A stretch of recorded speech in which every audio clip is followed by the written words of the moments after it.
UNICEF er verdens største humanitære børneorganisation.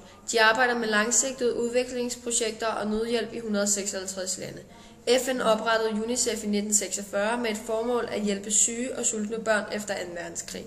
I 1953 fik UNICEF status som FN's børnefond med udviklingshjælp til verdens børn som sit arbejdsområde. I dag er UNICEF verdens mest berømte indflydelsesrige børneorganisation.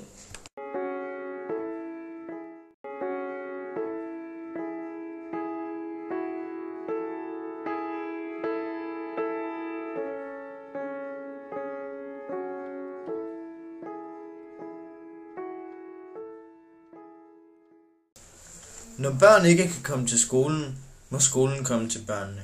Så simpelt kan det siges. Med midlerne fra Danmarksindsamlingen i 2012 vil UNICEF sikre uddannelse til nomadebørn ved at lade lærere rejse med storfamilierne rundt i det nordøstlige Kenya.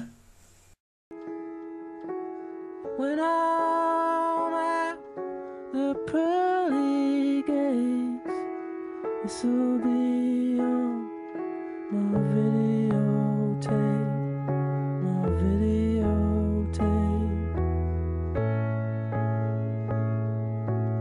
Mephistopheles is just beneath and is reaching up to grab me.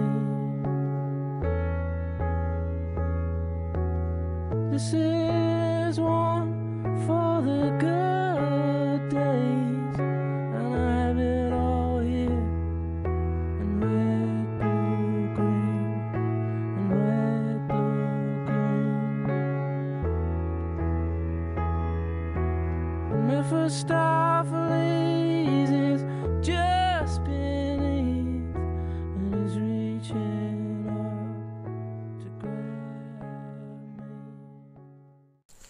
Med kun 5 år til at nå de 8 2015-mål gør UNICEF foreløbig status over fremgangen.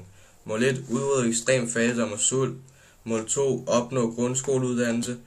Mål 3. Fremme ligestilling og kvinders selvbestemmelse. Mål 4. Nedbringe børnedødeligheden. Mål 5. Forbered af mødres sundhed. Mål 6. Bekæmpe HIV og AIDS og andre sygdomme. Mål 7. Sikre en bæredygtig miljø og forberede drikkevandskilder.